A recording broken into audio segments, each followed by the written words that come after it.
The information provided in this podcast does not and is not intended to constitute legal advice. Instead, all information, content, and materials available in this podcast are for general information purposes only.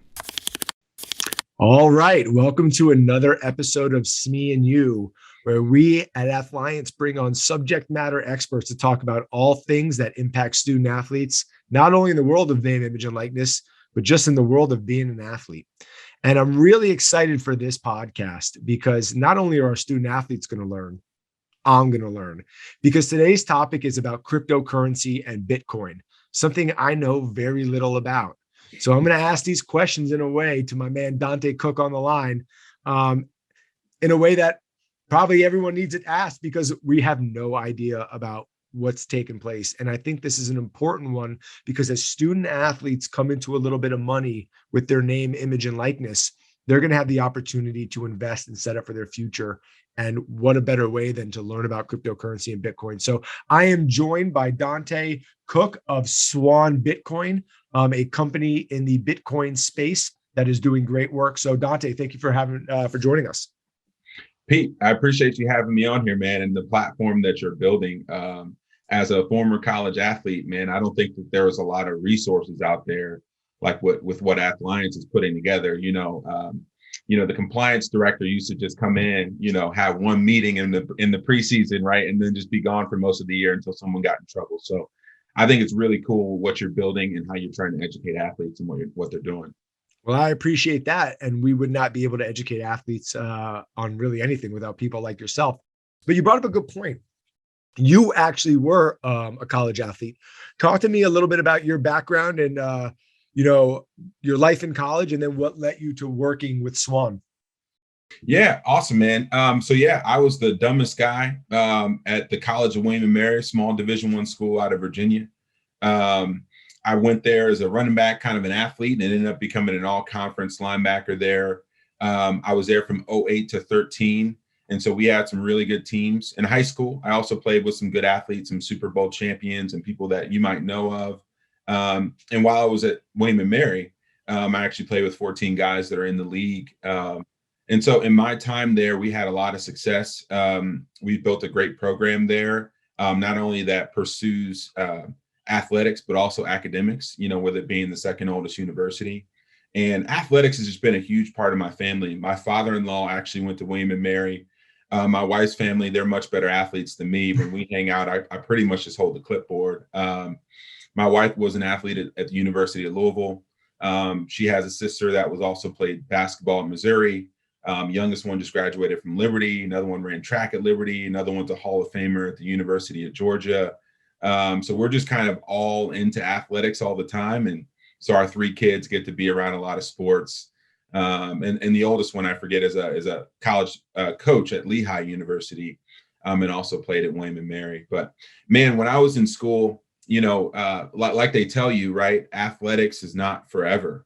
Yeah. So although I had a great career, and certainly would have had opportunities to go pursue a football career, as an undrafted free agent, be a guy that got into camp and made my mark. I tore my ACL a week before our opener in Maryland. And, the reality of, being invincible kind of hits you, right? And so after I graduated, I ended up moving to Indianapolis and getting involved with an entrepreneur who sold this company for $2.5 billion. And, for me, it was a different playing field, right? It was a different opportunity to see how I could be competitive, how I could learn, how I could grind and advance in a different career. And so for the last 10 years, I've been on the ground floor of tech startups in Indianapolis, helped co-found a company, have done everything from, mobile apps to databases to healthcare technology to even helping to start a national nonprofit that helps to educate and mentor people entering the workforce. And so it's really been a broad journey for me. And my journey into Bitcoin, like most people, when you're in college, no one teaches you about money, right? You learn about algebra, you learn about calculus, you do econ 101, and most athletes kind of flunk their way through that or kind of stumble their way through it. But then you get out into the real world and you've got to do taxes. You've got to pay rent. You've got to learn how to budget. You've got to learn how to allocate capital. And my journey into Bitcoin, like most folks, is through Robinhood, right? I saw, for the first time in 2017, Bitcoin be a ticker on Robinhood. There was a, crypto tab at the bottom. And what is this? And so in the beginning, it's, day trading, trying to find a way to make a quick buck. Right. But then after that, it's learning what is money? Why is it valuable? Why is it important? Why, as someone who's working hard, should I store my money in something that's going to last and something that's going to have some permanence? So that was my journey into Bitcoin. And Swan Bitcoin is, the Bitcoin only company. It's a premier company in the Bitcoin space. And our goal and vision is to inspire and educate and onboard 10,000 or 10 million Bitcoiners. And so, that's our journey as a company. We're Bitcoin only, and we're focused on helping to educate people on what it is and why it's valuable. That's awesome. Clearly, you're a subject matter expert. I'm happy to have you on here. You are the most athletic person on this podcast, as I'm a 5'8" Jewish kid. So you're more than good to go on that. You don't have to hold the clipboard on this one. But you brought up a really great point about the college athlete experience and the lack of financial literacy, right? And the education that comes with it. And I think that's the real beauty of NIL when it's done the right way, name, image, and likeness. And that's really threefold, I would argue. One, we've been teaching financial literacy to a bunch of broke kids for 100 years, all right? That's like when I was in law school learning evidence. It made no sense to me because I wasn't practicing law. It wasn't practical education. Well, now if I'm making a couple $1,000 here and there, a couple $100 here and there, I'm more inclined to listen to, well, what is Bitcoin? What is cryptocurrency? What is a 401k? What is a credit score? What's the 60-20-20 rule, right? So NIL is a great way to start athletes on their way to learning a little bit of financial literacy, which leads to financial freedom, which really is the whole point of college, right? We're creating young entrepreneurs. Part two, you also said it, 99.9% of student athletes are not going pro, which means they're going out into the real world. For years, student athletes had these elite traits, right? The ability to work hard, overcome adversity, grind, coachability, work well with others, but they had no experience. Well, now if you can go into the real world and say, no, that's not true. By using my NIL, I was running a business and it was the business of me. I filed for an LLC. I've filed my taxes. I've obtained a trademark. I've negotiated contracts. I've invested. I've built a brand. Well, now you're selling yourself. And then the third piece to it is for those athletes that are the big time athletes that are going to go in the first, second round of the NFL draft or the NBA draft. They might make $100,000, $200,000 a year in NIL based on their millions of followers. I don't think there's anything wrong with that so long as it's legitimately done. I would argue it's probably better to have those student athletes make bad decisions with $100,000, $200,000 a year, set a budget within $100,000, $200,000 a year, than win your first couple million, right? And let's be honest, you give a 20, 22-year-old money, whether it's me, you, it doesn't matter, you're going to mess it up. So that's the beauty of NIL. So we've now talked about the financial literacy aspect of it, right? We're now talking about you have a little bit of money. And once you have that, you're more inclined to do something with it.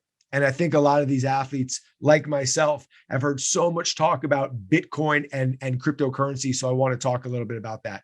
Yep. In the most simplest terms, what is cryptocurrency? Wow. Well, I'll take a step back. I mean, hopefully, like, what is money in general, right? Go back to just the foundational base level. Money is pretty much the earliest technology created by humans, right? It's a way that we've invented to store value across time and space. And so in the very beginning, right, there would be bartering, right? If you had a chicken, I would trade my chicken for, a cow or some hay, but that was really inefficient because you had to carry everything you owned with you at all times, right? And then it transferred to let's store money or value in objects. So we shifted to feathers and beads and seashells and, stones. And eventually, when people found out that you couldn't have scarcity in a stone or a seashell, it lost its value. And so then we moved to precious metals, right? Copper, silver, and then finally gold. And at every one of these transitions, it's not an easy and seamless transition. It happened with resistance. And so we moved from this idea of gold to paper money, which we understand now as cash, right? The greenback talks everywhere. In Bogota, Colombia is the same as it does as a bodega in on a corner store, right? And Imagine the first time that somebody walked in with a piece of paper when they were expecting gold coin and say, hey, I'm going to pay with this, right? Turn that off. No, you're good. And then, then on top of gold, we created plastic money, our cards, right? And then, so you move from paper money to cards. So no one carries cash anymore. Actually, like 15% of all of the US dollars in the world are actually held in physical paper. It's a digital representation of what money is. And so you go and you swipe a card. But now we've moved into this new era of network money, right? This is when you go to the store, you don't even swipe your card anymore. You hold your NFC chip over top of the point of sale, right? There's a cash register, but there's really no cash in it, right? Try to exchange 100 at your local store. They don't have it. And so it's network money. This is PayPal. This is Venmo. This is Apple Pay. This is Cash App, right? You're not actually swiping anything physical. It's a digital representation. And what is happening right now with Bitcoin, specifically in crypto, Bitcoin is the apex predator when it comes to network money. And the simple fact that it is not controlled by any single entity. It's global by nature. And there's no single person that can say your swipe isn't valuable here, right? Your money isn't good here. It's a global open network, and it's essentially the internet of money.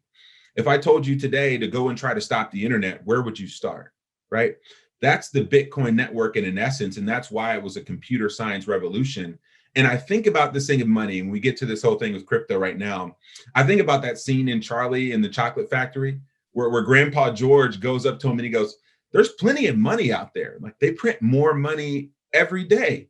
He said, but there's 5 tickets here and there's only going to be 5 of these. That's all that there's ever going to be. And he goes, only a dummy would give up something like this for something as common as money. And he goes, are you a dummy, Charlie? And he goes, no, sir, I'm not a dummy. And that's what's happening with the money supply. The difference between Bitcoin and crypto or fiat money, cash money, is that there is nobody that can say, I'm just going to print more. I'm going to devalue your time. And that's what makes Bitcoin valuable. There's a fixed supply of 21 million Bitcoin. And that's why when you look at the reason things are unaffordable in the US, the reason why your cost of living check keeps going up every year is not because your apartment became more valuable on campus.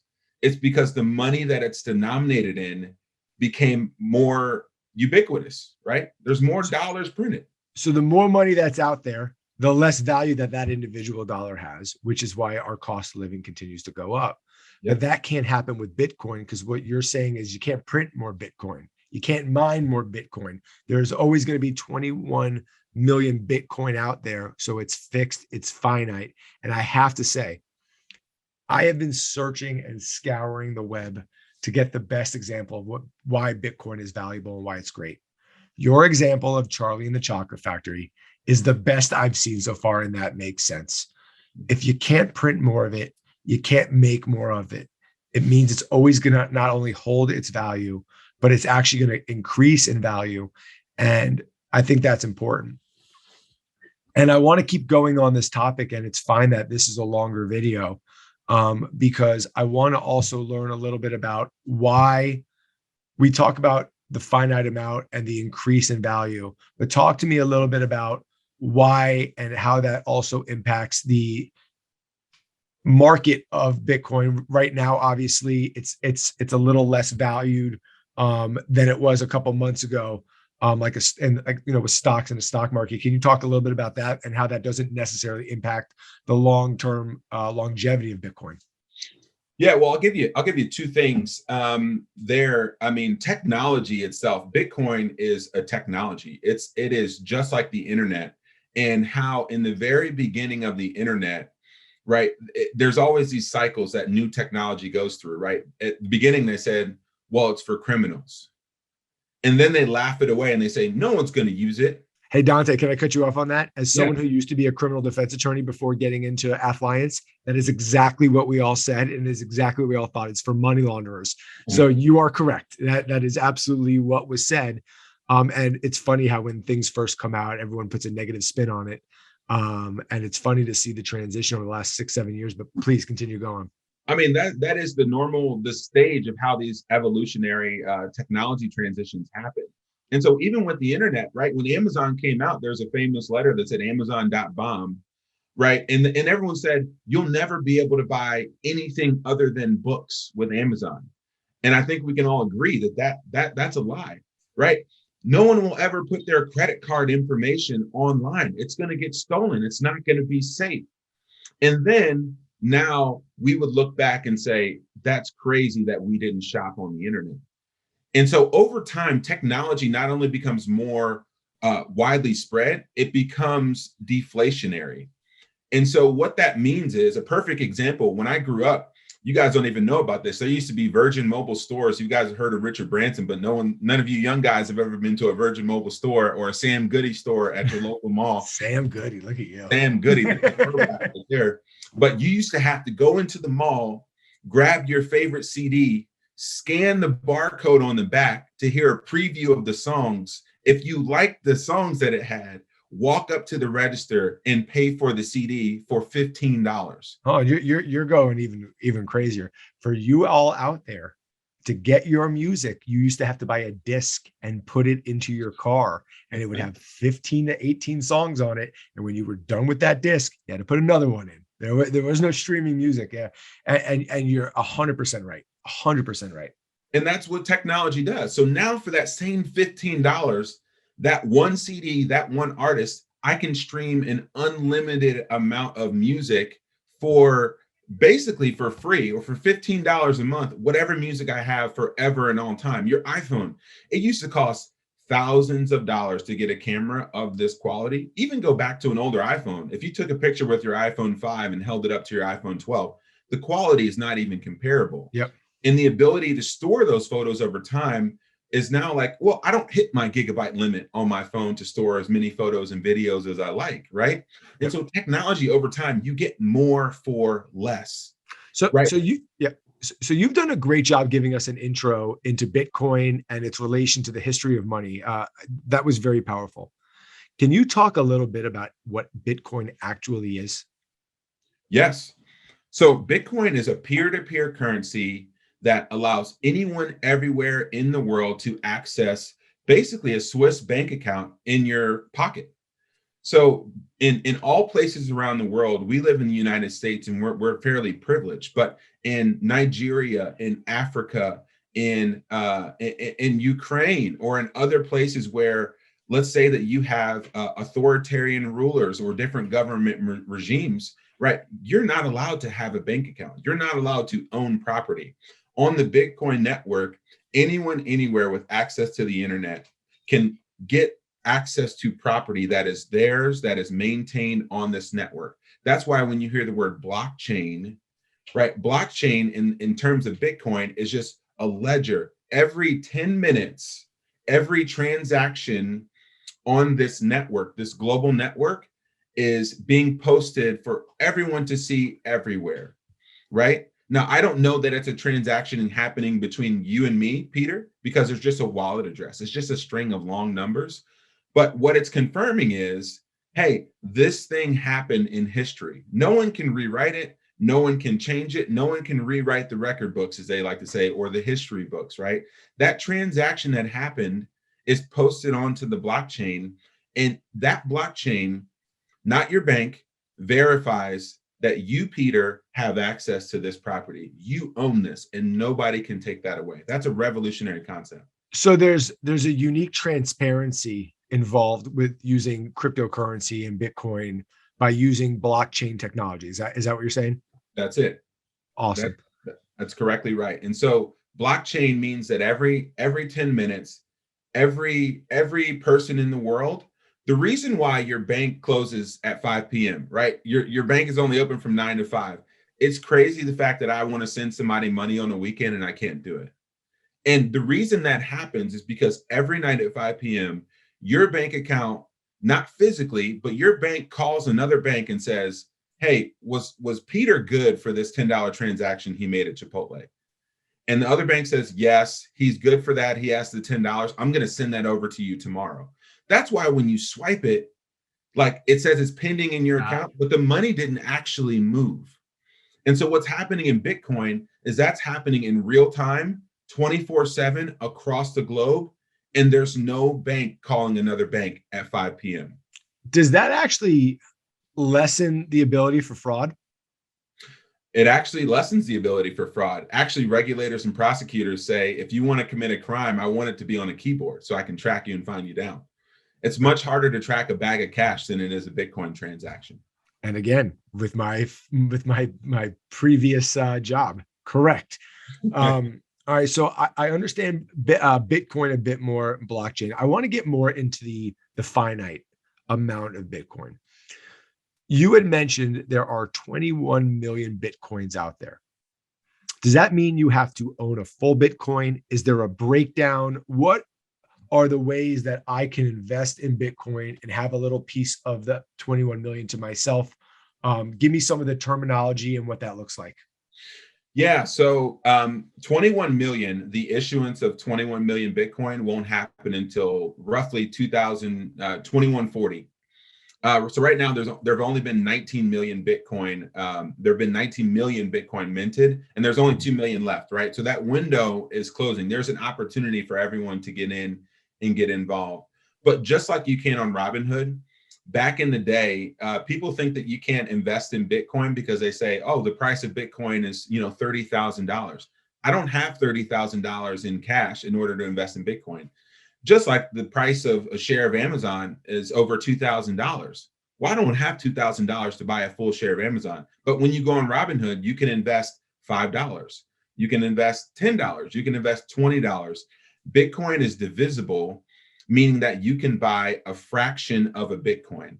So every Bitcoin is divided into 10 million Satoshis. And so you can purchase Satoshis and you're not actually needing to purchase a whole Bitcoin. So what you're doing is you can invest $5, $10, log onto your Cash App. You don't need to have $30,000 in order to invest in the Bitcoin.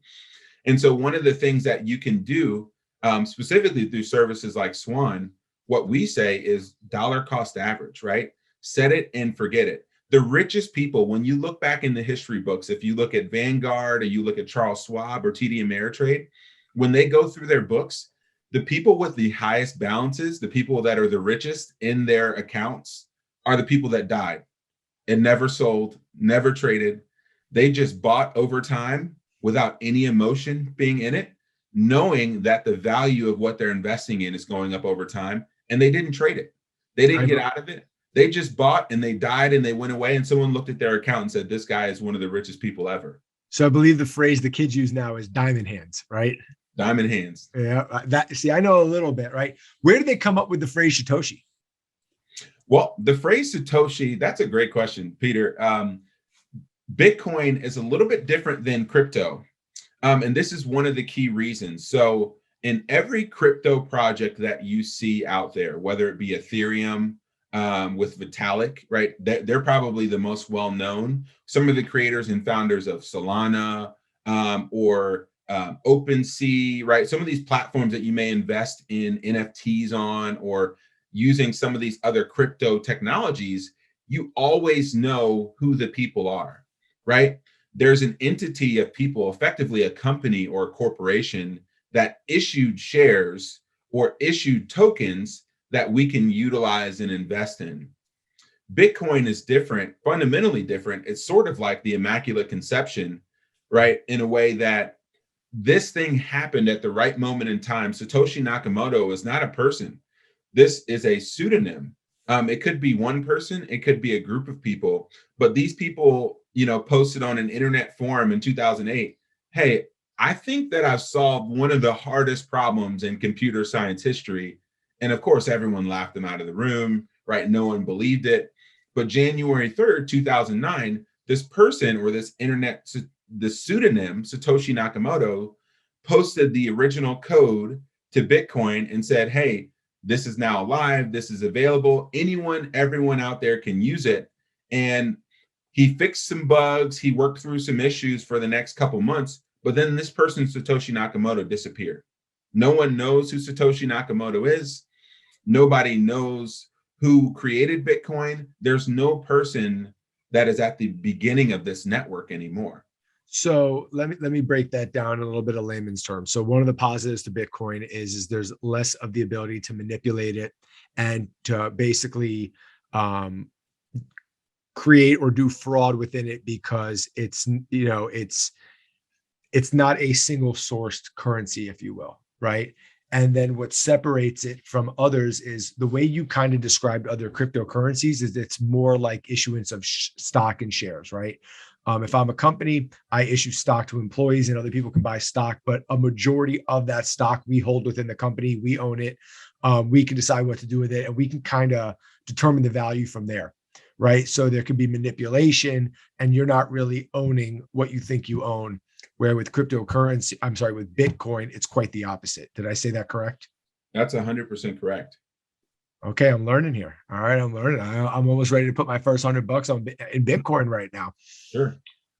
Talk to me about the future of Bitcoin, because right now I think it's important to mention that as a community, we're going more global. We do things more global. We see ourselves more globally. And I think that only makes sense that we have more of a global economy, right? And I think Bitcoin plays a good part in that.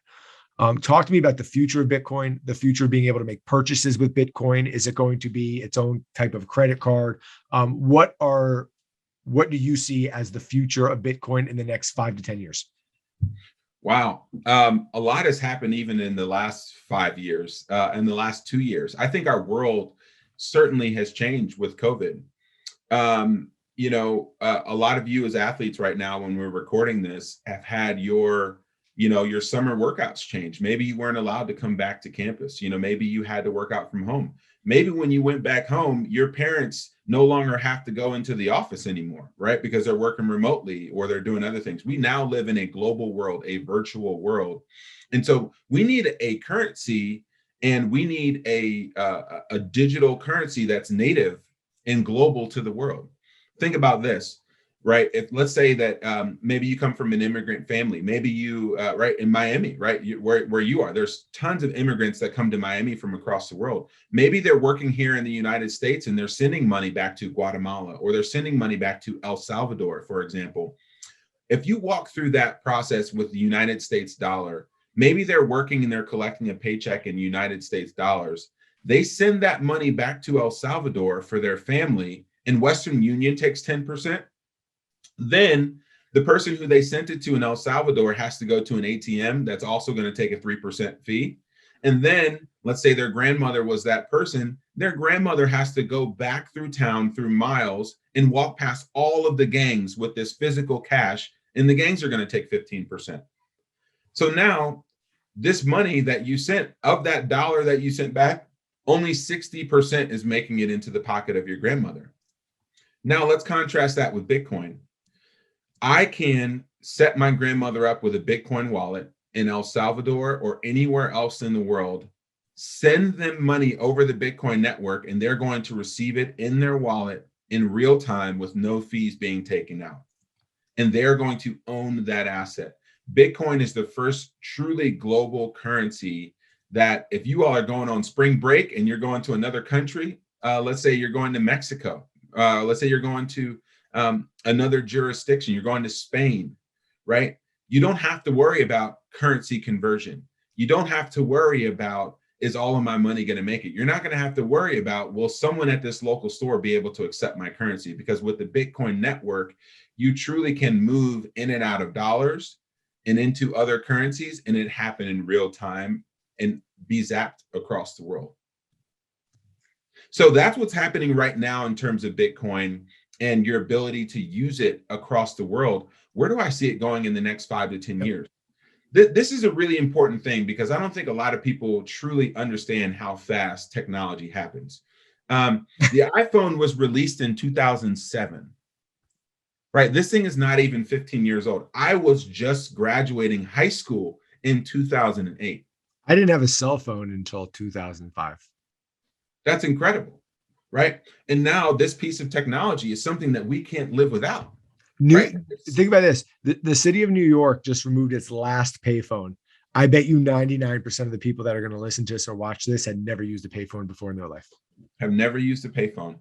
And what's interesting is all of the things that happen underneath of that you don't understand. So every time that you use this iPhone, your iPhone is tapping into networks, physical wires, these poles that you see running across the country. All of these things are going into, right, you being able to use your iPhone. It's using internet protocols, VoIP, voice over internet protocol, in order to send messages, send information. So you can shame your friends with a green dot if they have an Android phone message, right? You don't care how that works, but underneath of it, there's all this innovation happening. And what's happening with Bitcoin is that it's removed all of the complexity to do those things underneath for people. And so right now, pretty soon, I would say within the next year or two, you're going to be able to use your Bitcoin network. You're going to be able to swipe for a burrito at Chipotle using Bitcoin, and you not even care or know the difference. But for Chipotle, they don't have to pay a 2.9% plus 30-cent transaction fee. They don't have to wait 7 days for your transaction to settle on their bank account. They don't have to pay suppliers and people with a 30-day late invoice for all of the goods that they need to make your burrito. Everything is going to be happening and moving in real time. So you as a consumer, the Bitcoin network is already being implemented and integrated into all of these restaurants, into all of these places where you shop. But just like your credit card, you swipe it and you don't care what happens underneath. So Bitcoin is already here. It's just that we're not going to see and know that we're even using it in the next year or two. All right. So I think I finally have an understanding of Bitcoin, kind of, where it's going, the importance of it, and that it is here to stay. So now let's look at it this way. I'm a student athlete. I now am interested in Bitcoin. Talk to me about Bitcoin 101 as it pertains to I now want to get involved. What's the best way to invest in Bitcoin? Is there a minimum amount? How can I dip my toe in? What would be your best advice to student athletes that now want to try out and venture into the world of Bitcoin? Yeah, my advice of Bitcoin and how you get involved is just get off zero. You don't have to understand everything about it. You don't have to be a technology geek or a technology nerd in order to get into the game. And you don't have to allocate 10%, 15%, 20% of everything you have into Bitcoin. Because let's face it, we have to pay real bills in dollars. We have to pay our obligations in dollars, right? Your cost of living check, right, that you're getting, or NIL, let's say maybe you're not a scholarship athlete, or your student loan, you have to pay in dollars so far. So I wouldn't recommend for anyone, especially in a situation where you're an athlete and you don't have maybe an abundance of capital. My advice is get off zero, right? Start allocating a little bit of your checks, your paychecks, what you earn into Bitcoin. So it's okay to put $50 a month into Bitcoin. It's okay to put $50 a month. It's okay to put $5 a month into Bitcoin, right? You can use a service like Swan Bitcoin, where you can actually go in and program, hey, every week I want $5 taken out of my account, and it will just auto invest and buy Bitcoin for you. That's awesome. That's awesome. And so in relation to like the stock market, where you're always looking up at the prices, is Bitcoin something that if you're investing in $5 here and there, $50, $100, is it something that you want to be moving, or is it something you want to hold long-term? Yeah, there's a term out there in Bitcoin called hodling that I think a person in an internet forum spelled the wrong way, but it has become, really known in the Bitcoin world as not selling your Bitcoin. And so you can look at any 4-year period in Bitcoin's history, going back to January 3rd, 2009. If you've held Bitcoin for more than 4 years at any point, you've made money. On average, Bitcoin has grown over the last 10 years, over 200% a year. Wow. So think about that. It's better than stocks, I'll tell you that much. Better than stocks. And, maybe those returns aren't going to be guaranteed over time. But the thing that I do know is that my dollar every day is becoming worth less.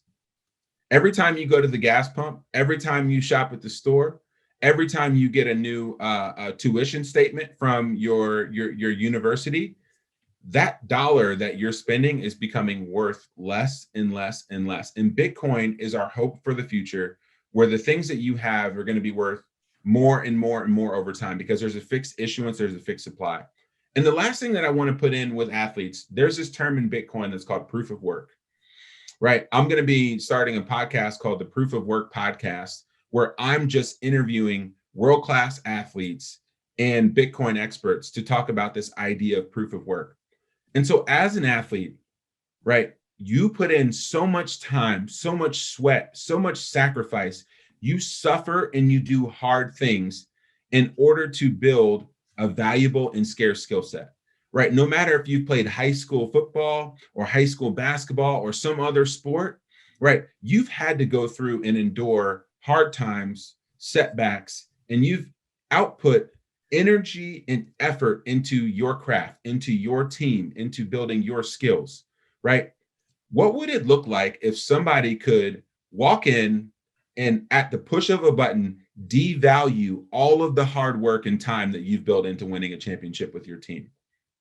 That's essentially what's happening with the dollars that you're earning and you're storing, right? The value that you have created as an athlete is being swept away. In Bitcoin, it functions through proof of work. It functions through an energy network that uses real time, real energy, real resources to protect your money.